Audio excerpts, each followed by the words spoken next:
Hello, friends. Welcome back to Project Mastery, your go to podcast where you improve your wisdom on practical project management. We are going to talk about EEF. EEF stands for Enterprise Environmental Factors. EEF is a very simple terminology in project management world, but it is a significant input for all the project management processes. Enterprise environmental factors are conditions that impact a project but are not directly controlled by the project team. And these factors can be internal to the organization or external, and they can influence the project either positively or negatively.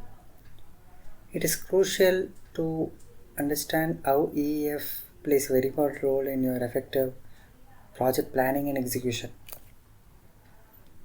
Please understand that the project manager of the team will not have control over all of these factors. Let's take an example.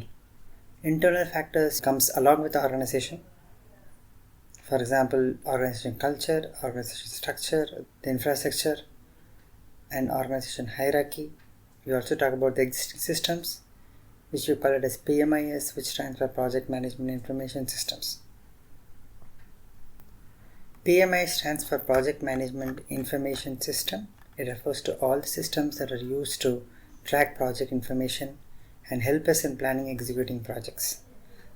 There are powerful automated tools like Procore for congestion projects, broader solutions like Microsoft Project or Jira.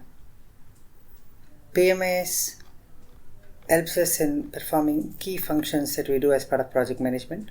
For example, scheduling, planning, resource management, budget management, risk management, communication collaboration, reporting, analytics, document management. This is one of the EEF and it's an internal factor. Now let's move on to the next topic which we are considering in EEF, the external factors, namely fluctuating market conditions, environment regulations, government regulations. Understand why and how it impacts project delivery. Example, there's a sudden change in government regulation which could delay a project. Let's assume that you have procured a raw material from a reputed vendor and the vendor goes blacklisted because it's not able to meet the government regulation, new regulation. When the vendor becomes blacklisted, then what will happen to the equipment that you have purchased? What will happen to the work that has been done so far? You need to switch out to a different vendor. Is going to create schedule delay to the project. Let's take another example of EEF culture. Assuming that the culture of the organization doesn't support innovation or it is risk averse and you will not be able to come up with any innovative solutions in your project because that will have a lot of challenges, and you are going to come up with a solution which could be one of the best solution in the project, but it's quite highly risky. Then imagine what kind of support you get from leadership and from the organization. You need to plan all of these upfront and include all the complexities, the time that you're going to face in managing these challenges when you estimate the project. Another example is, let's assume that the hierarchical structure is quite rigid and there are multiple layers of approval.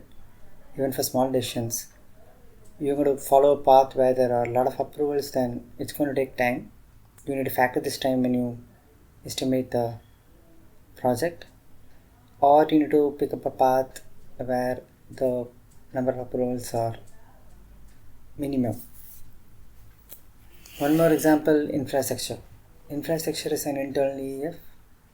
If your project requires to work with modern architecture, modern infrastructure and latest technologies, and your software that you're developing should be compatible with the modern infrastructure, it should be AI enabled, for example artificial intelligence enabled, then it is going to create significant roadblock for you because the base itself is not compatible. Base itself is a legacy system, so that will require transformation and a broader leadership involvement. Market conditions, we're talking about fluctuations in the market. Whenever there's any change in the demand, a new competitor comes in, it's going to impact the scope, timelines of the project will get impacted. Government regulations, we spoke about. Weather conditions, let's say unforeseen weather events, You are not able to predict natural disasters, for example, corona and any other diseases. Let's say due to global warming, it's not supposed to rain this month, but it keeps raining. As a result, your external work gets impacted.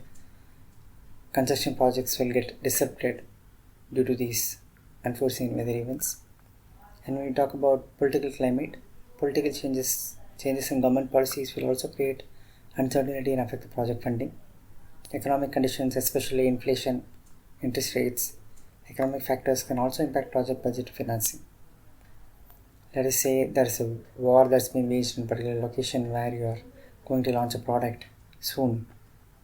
It will have an impact on the project.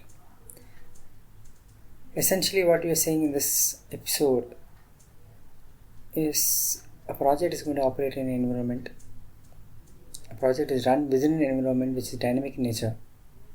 All the decisions that you make, all the planning, initiation, execution, everything needs to be aligned to this particular environment. And you need to be quick enough to adapt yourself to these changing factors. By understanding and adapting to these factors, project teams can improve their chance of meeting the project outcomes with utmost customer satisfaction. Hope this knowledge was valuable to everyone. Thanks for tuning in. We will meet in the next episode. Till then, have a great day. Thank you.